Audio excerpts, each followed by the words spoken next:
All right, thank you, STL. We will now call the Legislative Committee meeting to order. Sharita, please call the roll. Alderman Boyd, Present. Alderwoman Davis, Present. Alderman Vaccaro, Present. Alderman Coder, Here. Alderwoman Boyd, Present. Alderman Muhammad, Here. Alderman Oldenburg, Present. Alderwoman Martin,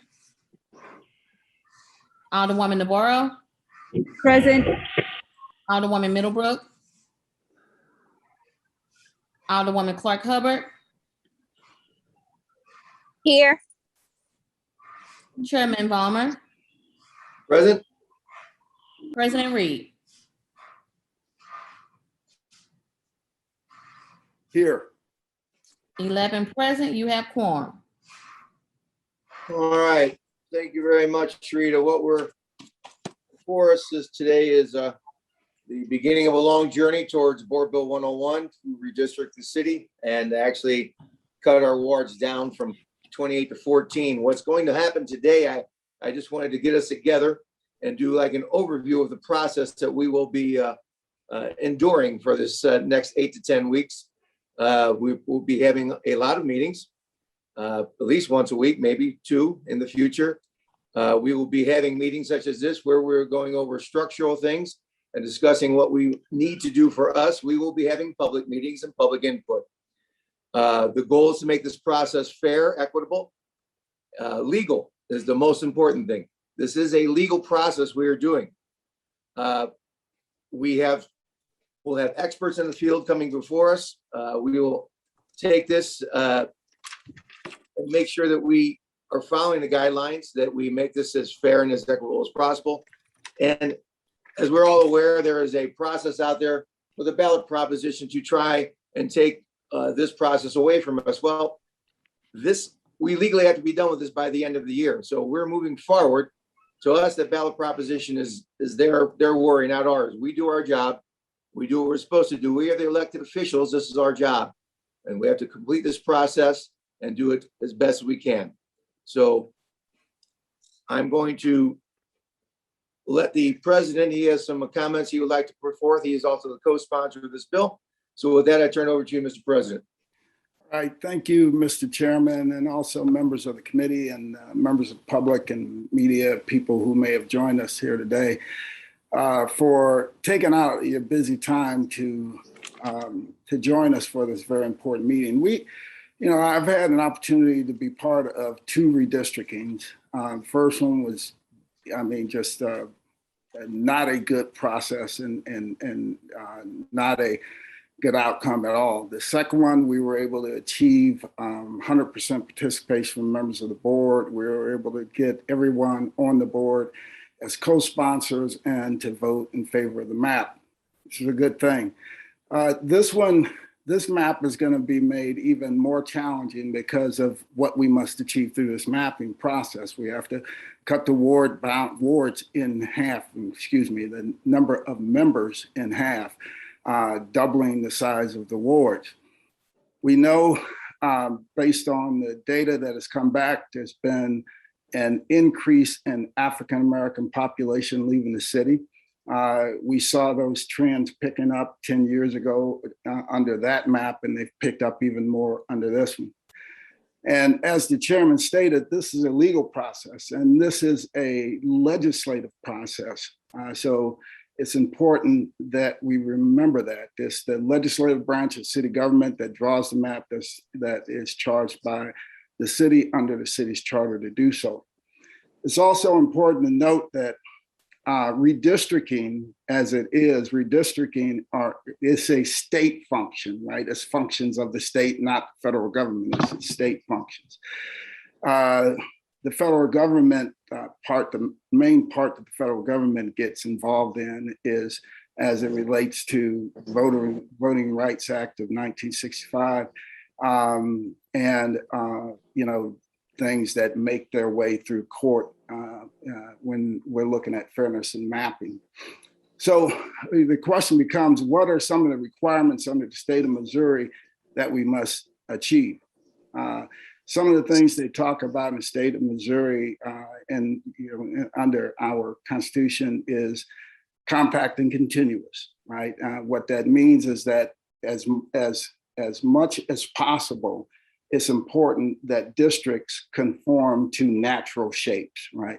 So, to the extent possible. They also quote under there, one person, one vote. And what one person, one vote means is that all districts must have equivalent amount of residents within those districts so that their votes count as much before whatever branch of government, right? In this case, it'd be the legislative branch of government, the members of the Board of Alderman, that their vote will count as much as the district surrounding them. And the percentage that's listed is plus or minus 1%, right? So it's really encouraged that as we begin to draw these districts, we adhere to that one person, one vote requirement and try to get these districts within 1% as much as possible. That's the ideal number as we go through these wards. It also has a requirement in there for adherence to the Voting Rights Act. And when we look at that, the piece that we really need to assure that we adhere to is assuring that the map that we finally draw is not a map that could be disqualified because of gerrymandering. And what does gerrymandering mean? So the two phrases under gerrymandering that's absolutely essential that we understand are first phrase is cracking, and the second phrase is stacking. Some people call it packing, but it's cracking and stacking. What does that mean? That means that when you're drawing a map, you shouldn't draw a map under cracking to break up minority representation so much so that it cannot effectively exercise power from within that community to elect the candidate of their choice to represent them. So that's cracking. So that it's important that we do not dilute the minority constituencies across so many different wards in a way to dilute their power in this branch of government. And the other part is stacking. So that's cracking. The second part is stacking. What does stacking mean? Stacking means that you consolidate all the minority voting population into as few districts as possible so that overall, even if they exercise their power will be diluted before that body because they will have fewer representatives representing them before that body. So those are two very, very important phrases in terms to understand. And some of you who were around when we drew the last map, we came up against that when we were looking at the population that had left, North St. Louis. So going into that redistricting, people said, you're going to have to eliminate 2 wards in North St. Louis to be able to achieve, all the other different factors we need to achieve. But that same group was advocating that we draw a ward in downtown, so encompass all of downtown in one ward. Well, if we would have done that, what we would have essentially done is decrease the amount of African-American representation because we would not have given the wards room to grow. And we would have been in violation because we would have packed the African-American representation just in wards with a boundary in downtown, disallowing that growth. States also across America also require that, some states require that you draw districts so that you encourage competition, right? And other states require or would like to see you draw districts that maintain as much as possible the original districts. The state of Missouri, one of the things that they have within our provisions is that we draw districts within the state of Missouri that retains as much as possible those original districts. It also has requirements that as we draw those districts, and this part is up for interpretation, as we draw those districts, when those districts are drawn, they're not drawn in a way where you automatically draw people within that district out of those districts. Now, because we are, and the reason I say, it's up for interpretation, because we are in a situation where we are effectively wiping out the landscape and cutting these districts in half, some of those things will not directly apply to our end result. But the things that absolutely will apply are the Voting Rights Act. I think that absolutely will apply. Gerrymandering is absolutely going to apply. And as the chairman stated, it is essential that we have a map done by the end of the year. And I have every faith in all the members of this committee. We have some great members of the Board of Aldermen on this committee. It's a very diverse group of members that have done very well in very tough issues, addressing very tough issues, looking past just on personal wants and needs and to the greater good. And that's what you're going to have to do here. So I appreciate it. And Mr. Chairman, thank you for giving me the time to talk today. No worries. Thank you, Mr. President. As I stated, this is going to be an overview. We're going to take a little time to talk to the committee members, but realize this has not been done for over 100 years when they basically set down 28 wards and said, here's our 62 square miles. Let's make it 28 pieces. Well, we're basically taking that same 62 square miles and we're creating 14 new pieces. We're going to run into the fact that no matter what happens at the end of this process, there will be 14 less aldermen. We are going to have a process where we might be drawing wards that have 3 or 4 sitting aldermen in a new existing ward. As far as what's going to happen with that, that's part of the process also. What happens when we're down to 14 aldermen and you all of a sudden have 21,000 plus constituents? Is there forever, whatever future aldermen take these positions? Do we have to raise compensation? That's one of the topics of conversation here also. With this being a more legislative type of job, are we looking to hire administrative aides to assist the aldermen? What will their salaries be? These are other things we're all have to consider during this process. So the time is of the essence, naturally.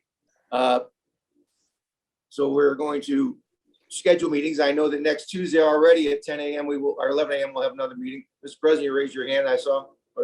Yeah, I'll wait, but I have a couple of other things to add. Certainly. Well, you have the floor this moment, sir. I concede to you. All right, thank you. So a couple other things to add, and this is for members of the committee and also for people who may be watching. You brought up a point that I failed to cover and I plan to cover.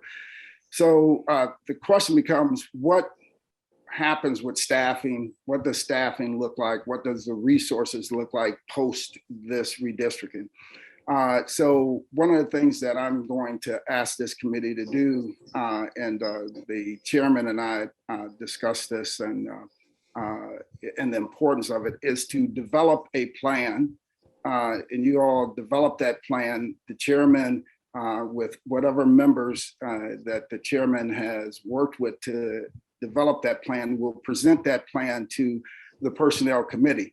The personnel committee will then adopt that plan or make any other modifications to that plan and send it back to the legislation committee for review. Once we finally agree on what that plan is going to be, then part of what will be put in place is a charge for the personnel committee to assure that our budget during that year, and this is in 2023 year, because if you remember, every alderman that was just elected, all those odd number aldermen that were just elected were only elected for 2 years. So during the 2023 election, everybody is up for election, odd numbers to even number aldermen. And then the odd number will be elected for another 2 years. The even numbers will go on. Go ahead, Mr. Chairman. Thank you again for giving me. Thank you, Mr. President. That's the point I was going to cover also. Let's, the people are worried about, the gerrymandering factor here, and to state publicly, again, how can we draw a ward that might have 3 or 4, 5 sitting aldermen to make one alderman win over the other ones, not to mention who else might run. We are starting anew. This is not what you've been through twice. I've been through once, Mr. President. I witnessed some things last time that I was, aghast at, but they did occur. But those things really can't occur at this time. We are starting fresh. So as we move forward with this, I will go through the committee and like to hear some thoughts from our members. Mr. Vice Chair, Alderman Boyd. Thank you, Mr. Chairman. Why don't you circle back to me? Thank you. All right, sir. We will go into Alderwoman Davis. Thank you, Mr. Chairman. To the members and others who are viewing this, I wanted to share, first of all, my experience from the last redistricting. As most of you know, I also served on the state redistricting as well. So my understanding of this is extremely clear, but I know the most important thing is for us to work collectively. That is the only way that we can come out of this with what we believe we need and what is best for our community. The last process for me was extremely interesting because going into it knowing that we had lost so much population, and we lost in South St. Louis as well as North St. Louis, as we are looking at today is the case. But the numbers were a little bit alarming. But we made it happen. And that's why our maps look the way they do this, finishing this 10-year cycle. And I probably have the strangest and the largest geographic area of the 28 wards. But that's okay, because what you have to understand is you are elected to serve people. And that's all it's going to be there. It's going to be people, irregardless to who they are, what nationality they are, what neighborhood they live in. You are an elected official and your job is to serve. So I found it quite, for me, it was rewarding to be in neighborhoods that I had not necessarily focused on before, but learned a lot. You have to sharpen your skills, and that's a good thing. But people are people no matter where you are. I also wanted to share that I appreciated the process because irregardless to how you looked at it, President Reed made sure that we were sitting down as a collective. So the alderpersons that bordered you, you all sitting there together and you're making decisions together. That's important to know and understand that part. And it discontinued out because, then you got an additional group of people that you would then meet with again for those surrounding borders. And we all came to good conclusions and we all voted in and supported it. And that's the only way this will happen as well. My negative thought on this is the media. When I woke up this morning and read that byline, the battle begins. There's no reason to have that kind of connotation on this because it's not a battle. We are going to be responsible legislators who will sit down and we will figure this out with the data that was sent to us from the federal government and using the tools that we have to help us and looking at the numbers where we need them. Remember, we got all this geography that's going to be empty. So we're going to have to pull and stretch. But at the end of the day, we will have the appropriate number of people that is basically within the 1% as representation for 14 wards. But I'm looking forward to the process. I believe that even though there are very few of us who were even here 12 years ago at the Board of Aldermen, I think that it's going to be interesting to have new eyes and new suggestions in the process. Thank you, Mr. Chair. Thank you, Alderman Davis. Alderman Carl. any Yeah, comments? yes, I'm actually going to have a couple questions, if I could, and I think that maybe the president might be able to answer them for me, if that's fine. Mr. President, will you field some questions from Alderman Carl? Absolutely. Okay. Please proceed. So a couple questions. One, last time, what made it so easy is you actually were able to get a computer generated map, which fit all those categories. Do you plan to have something like that again? Absolutely. We will be utilizing Maptitude. I've received the quote from Maptitude. The software itself is $10,000, which is what we paid the last time. But the last time I paid it, right? I raised the money privately so that we would have it. So we are ordering Maptitude and a computer system so that we can draw the map. And if it goes the way it went the last time, after we complete the map, we will take that computer and software and everything and deliver it to the election board. And the election board will then overlay all of the precincts and draw their precinct maps in that same system, overlaying what we've done at the Board of Aldermen. So absolutely we will. That was timely. Yeah, I know. The city calling me. Was that for your some reason. pacemaker, Joe? I'm sorry. Yeah, ain't it? I'm sorry. I apologize. I got that off. That was the other question, I guess, that I really didn't look at the end of this. Is there a fiscal note attached to this bill? Because obviously there's going to be some sort of fiscal impact, and I didn't notice if there was or wasn't under our rules. Yeah, we will. We have time on that. We can look at it, and if we believe that it's going to require a fiscal note, we'll attach a fiscal note to it. Okay, I mean, my only reasoning behind that is it's going to have some fiscal impact, unless we do like everybody says, we act like we're the county council, and instead of pay raises, we actually lower the pay of the Board of Aldermen to be $10,000. Which I would support because it's a part-time job in the county council that everybody wants to keep saying they only have so many members. You know, my thought process would be that we would want to lower the salary of the aldermen. So, and I know that ought to be real popular, but anyway, the fiscal note was a question I had, and the other. So how long will it take for you to come up with this map? I mean, I know Joe, Alderman Vollmer saying we're going to meet weekly, but without this map.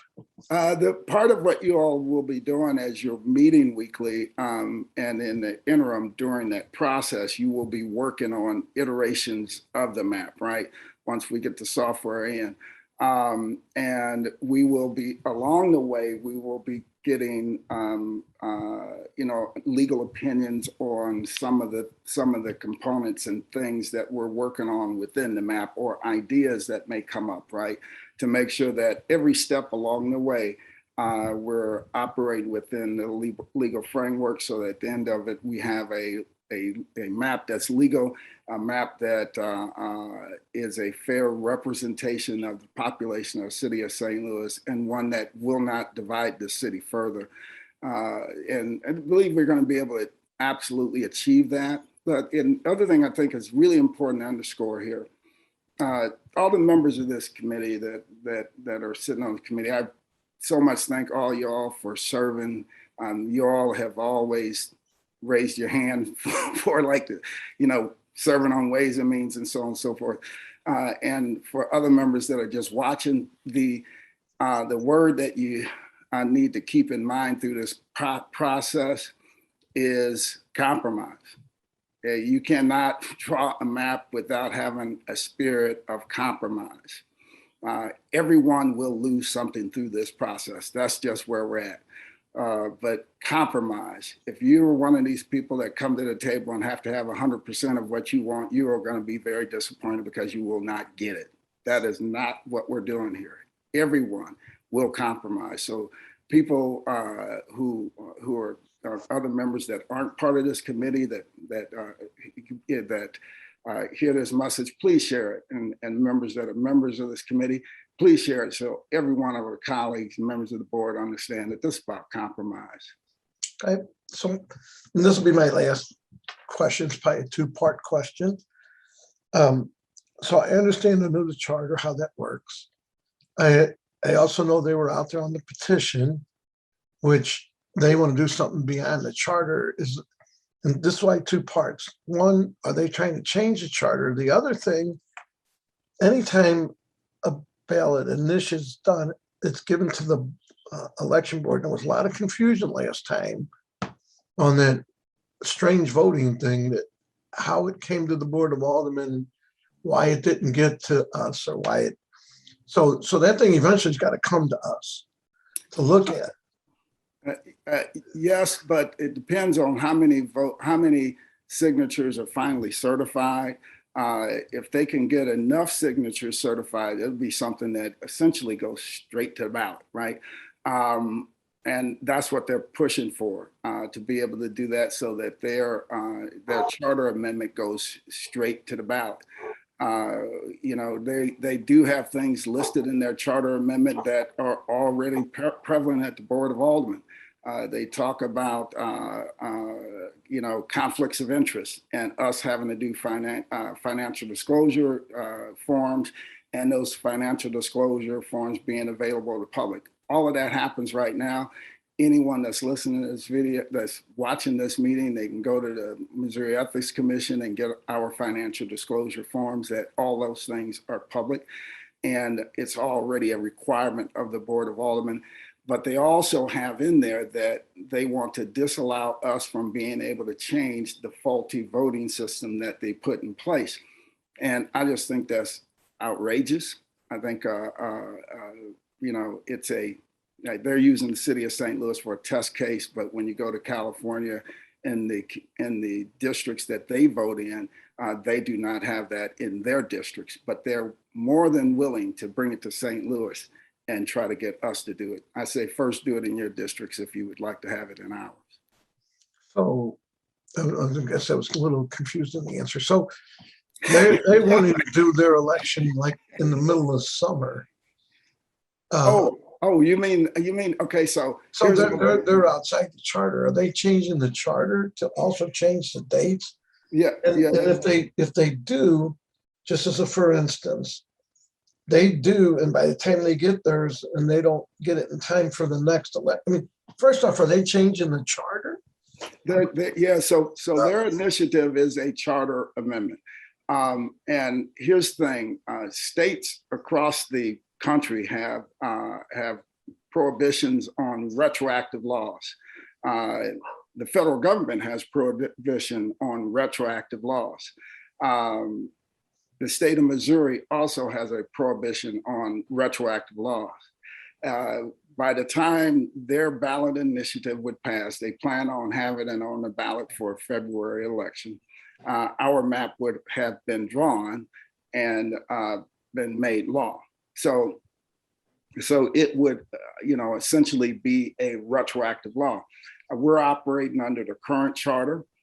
They are trying to change the charter retroactively to take control over something that must be done by the end of the year per our current setup, which I have no idea how they plan to do it. And then after the vote, it would be several months before they would actually draw a map. I think that the requirements that they have within their ballot initiative for even qualifying to be included, to be a participant in drawing the map and on those commissions, violate voting a number of different state and federal laws as it relates to voting rights amendments, right? Because they say if you have to participate, essentially you would have to be a frequent voter because you have to vote in so many elections to be able to do it. You have to be a registered voter. You have to be a retired judge. And then when you look at that, you look at a community of interest, a community that would be absolutely put in a unfair position. A lot of that would be North St. Louis. How many retired judges do you have living in North St. Louis with absolutely no relation to anyone? Because that's the other thing. If you're related to an elected official, if you worked on a campaign, if you said hi to an elected official in a grocery store, I like to say it like that, that makes it easy. It's gonna be, you can be called into question and not be allowed to participate. But if you are a retired judge living in Jefferson County, you can participate. So you look at that and it's just outrageous. So I don't think that, I hope the voters reject it. If the voters aren't properly educated and they are allowed to frame it in a way that, hey, we're just helping to make sure that things are open and transparent and all these things, people will believe that.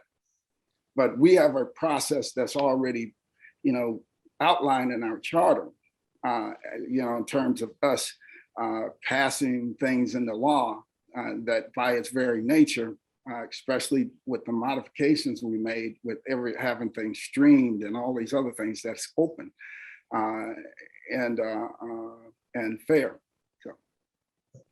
So we have to get it done by the end of the year. Their election is in February, and it's a charter amendment. And in my view, it would be a retroactive law. And I learned in 8th grade civics that retroactive laws weren't good things, which is why there are so many provisions against them all across the country.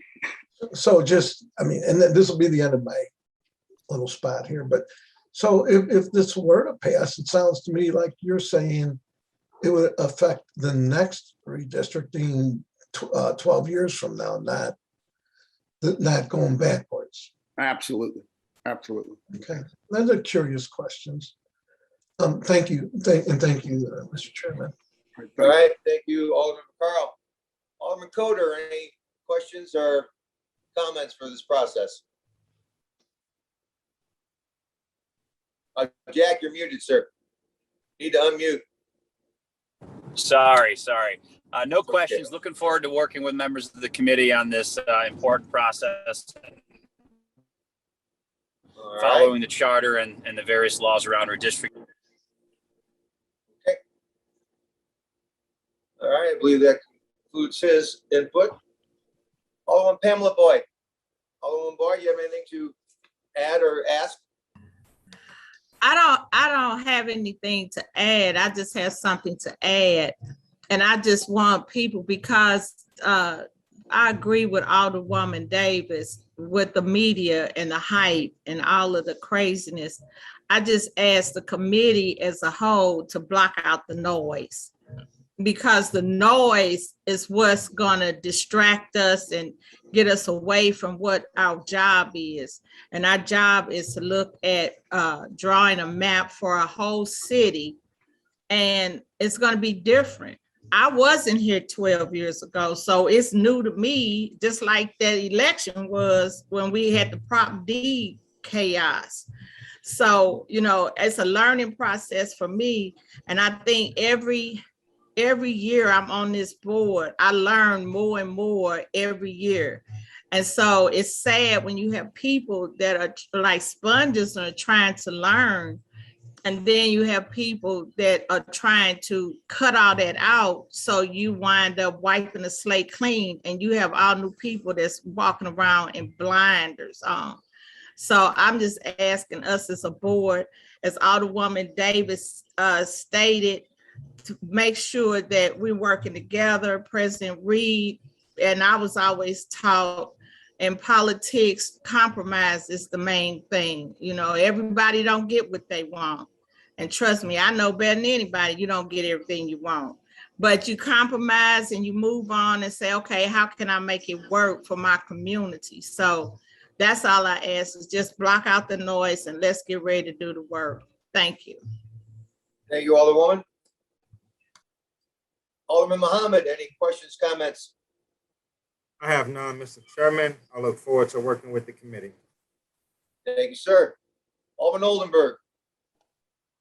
Not really, Mr. Chairman. I want to thank you and President Reed for getting us kicked off here on this important work and look forward to it. So thank you, sir. My pleasure. Alderman Martin, you're connected, I believe, now. I am. Thank you.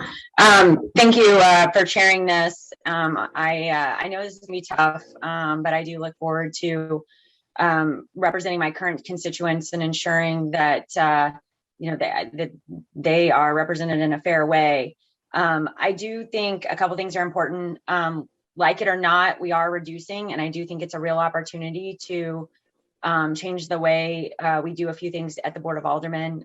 One of those things is making sure that the new aldermen coming in, I suppose there will be some returning as well, do have a chance at hiring some of their own staff. I think a lot of legislative bodies in cities we compare ourselves to, they are able to have their own staff person that can help them in the way that they see fit. I also think that it's very important to increase the salary. This doesn't mean that we're not increasing or looking at ways to increase salaries across the board in the city, but we can't continue to devalue public service and expect different results. I think that we want to ensure that we are getting the best of the best when it comes to electing aldermen in the city. I think one thing that would be helpful is if we could get, I know we can all look this up in the budget, but get a one-pager breakdown of the money we spend at the board, staff and salaries, and what we spend on technology. I think that could be just a helpful guide in going through this process. So thank you. I look forward to it. This will be fun. All right. Thank you, Alderwoman. And Alderwoman Navarro. Thank you, Mr. Chairman. Can you all hear me okay? We can hear you now. Great, new earbuds here. So I just have a few comments. I am very much looking forward to dive in. I feel like the clock is ticking here, and our constituents are waiting for us to come up with a fair and equitable map. So look forward to working with everyone. Just a few comments. One, I think we all know that one of our strengths here in the city is our neighborhoods. And I think that this presents a real opportunity to help bring neighborhoods back together, keep neighborhoods together. I've been really lucky to be able to work really well with the aldermen that I share neighborhoods with, but we've got neighborhoods that have 3 or 4 different alderpersons representing them. And so I think that a really good starting place for all of us in this is looking at neighborhoods. And that brings me to my second point, which is getting community input. I know we have the neighborhood lines as they are drawn by the city of St. Louis, but I think if we poll many of our residents, they are going to tell us that, maybe those boundaries are a little different than what we have on record down at the city. I think understanding where our historical and cultural places of significance in communities is going to be really important to hear from folks, just to make sure that we are drawing lines that really, again, hold up those neighborhoods, help them to be strong, help them to advocate, help them to do all of the things that they do well around public safety, around development, around all of those issues that make our neighborhoods really wonderful places to live. So one, I think really focusing on how we keep neighborhoods together. 2, making sure that we have plenty of opportunities for community input. And then the other thing I want to make sure that we look at is the changes and the trends over time. I think we all want to see, I think everyone in the city wants to see a board that accurately reflects the residents of this city. And if we look at the trends over time, where diversity is in the city has really changed. And I think it's really important for us to pay attention to how neighborhoods have changed. And I think this next year, if we get this map done, when we get this map done at the end of this year, there's a whole, another year before the elections. And I hope that we will see more people interested in running and in serving, and from all parts of the city. And so finally, I'll just end with similar comments to what others have said here. I think we also have to look at how this position needs to adapt and change once we go down to 14. We're going to have twice as many constituents.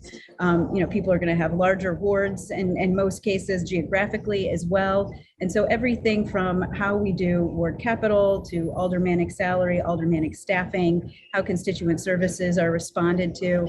I think we need to look at all of those things so that we can make sure that those 14 people, when they come into office in April 2023, that they are equipped and ready to serve and can be as effective as we need them to be on day one. So thank you. I look forward to this process, and I have no more comments. Thank you.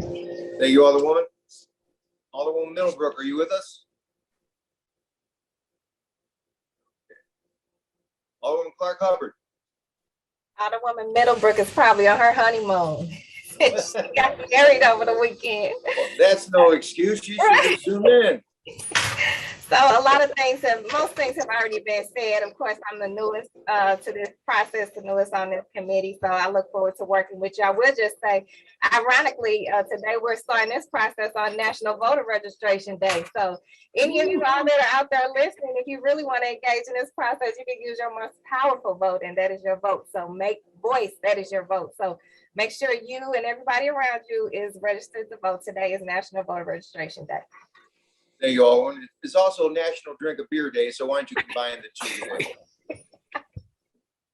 All right, Alderman Boyd, you wanted to come back around, and we're up to you now, sir. Thank you, Mr. Chairman. The only thing I would want to suggest in this process is that we don't draw boundaries based on splitting streets, and we would consider splitting alleys, because someone living on the north side of the street is in one ward and somebody on the south side of the street is in a different ward. And you may like your alderman, you may not like your alderman. And it's just to keep people connected, because what I did here is like keeping neighborhoods together as much as possible. We should keep neighbors connected as much as possible and consider, dividing alleys and not dividing streets. So that's my only comment. All right, thank you, sir. All right. In closing here, I mean, we've gone over this, and what we're striving for is compact, contiguous, proportionate, competitive, equal population as nearly as practicable, and substantial equality of population. We are, as the president stated, controlled by the Voting Rights Act, which prohibits laws and practices that dilute the political influence of voters by color, by denying them an equal opportunity to elect representatives of their choice. So this is very important. This is what we are striving for. As far as neighborhoods, we will keep neighborhoods whole as much as we can without violating the Voting Rights Act. As the president gave the demonstration of the downtown area from last time. We are, having been down here since 2003, as Alderman Boyd has, and the president, I can state, I think unequivocally, that the relationship between the African American members and the white members of this caucus, of this board, has never been closer. It was probably the most salient point I noticed when I got down here, the division. I feel now that over all these years that this is something that is not part of my conversation or being in this board. I feel that our thought process is identical in many, many ways. I've found that out over the years, that reaching out, talking, becoming part of your lives over all these years, that this is a board that racially, I don't feel the inequities that might have existed 18, 19 years ago. I feel that at any time I can reach out to any of you, and I feel that all of us can reach out to each other at any time. I feel that that's going to strengthen this process. I feel we have a goal in mind, that we realize this is a very brand new opportunity for the city of St. Louis. We are in charge of something that is going to last for generations. We're leaving our mark on the city. So I am going to close. I notice a few members down on the board want to ask questions. I'm going to try and wrap this up, because I promise everyone this will be a kind of a quick meeting. What I would like to do is members that are not on the board, because this is going to be a lengthy process. I will ask you to reach out to me and send me some queries, and we can set you up for the future meetings to keep, time is of the essence here. We're also going to do that with public input as we proceed further, where we're taking public input by email to keep this process moving forward, because time is of the essence, and there's a lot of information, a lot of things that are going to be going on here. I'll be reaching out to board members and assigning you some things that need to be done as far as the neighborhoods. We all have strong neighborhoods. We all have weak neighborhoods. And we also noticed that we have neighborhood organizations that have changed.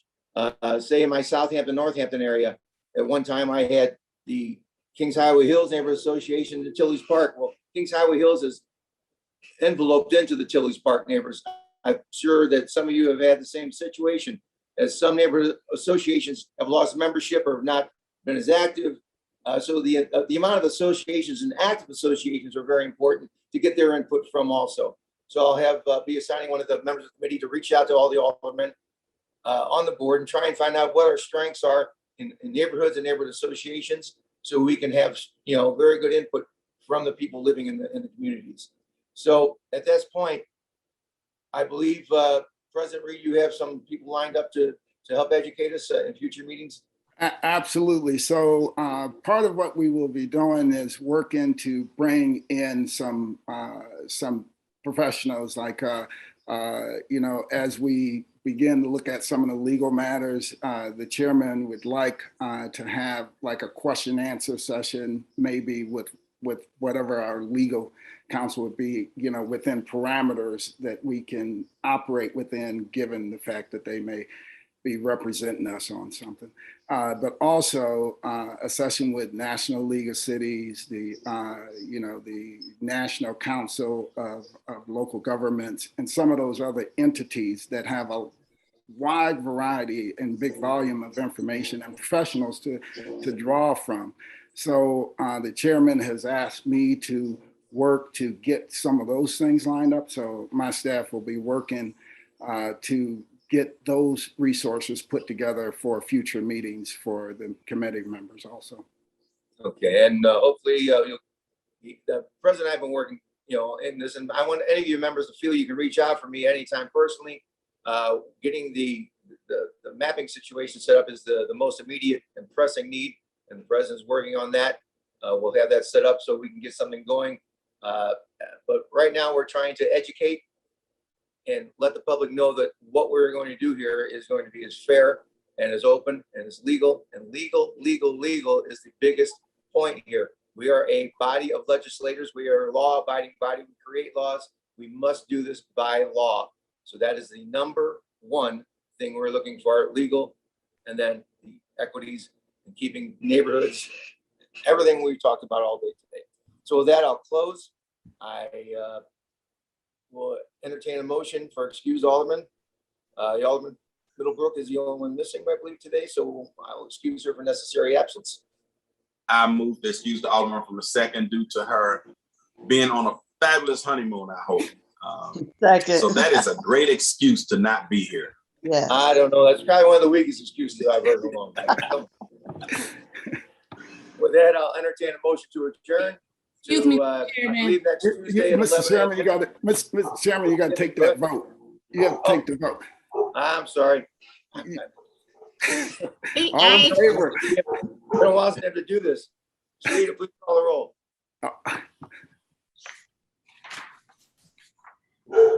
Alderman Boyd, Aye. Alderwoman Davis, Aye. Alderman Vaccaro, Aye. Alderman Coder, Alderwoman Boyd, Aye. Alderman Muhammad, Aye. Alderman Oldenburg, Aye. Alderwoman Martin, Aye. Alderwoman Navarro, Pass. Alderwoman Middlebrook, Alderwoman Clark Hubbard, Aye. Chairman Vollmer, Aye. President Reed, Aye, for excused absence. Yes. mhm. Alderman Coder, Alderwoman Navarro, Aye. Alderwoman Middlebrook, 11 aye votes. Thank you very much, Rita. With that, we passed the motion of the Vice Chairman, Alderman Boyd, for excuse Alderman. And with that, I believe, Alderman Vollmer, yes. did you want to take the vote for the minutes as well? Oh, do we have minutes? From Yes. Previous meeting? This is my first legislation meeting, is it not? Or that was last?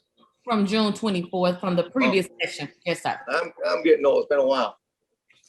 I'll make a motion that we accept the minutes from that previous meeting Second. and previous roll. Here are no objections to previous roll. We have approve the meeting minutes from June 12th. All right, at this point, with my mind maybe working better, we will close. I believe I'm working with the clerk. We should have next Tuesday at 11 a.m. and we'll probably be every Tuesday at 11 a.m. through this process. I'm trying to lock those in with the clerk. So we have some sort of thing. We might be adding some in between also, but just that way we can get through this process. And I appreciate all your time and efforts today. And I'll be calling a few use members to assign you some nice homework. Thank you very much. All right, I move that we adjourn. Thank you. Second. Hey, thanks. I thought we did that.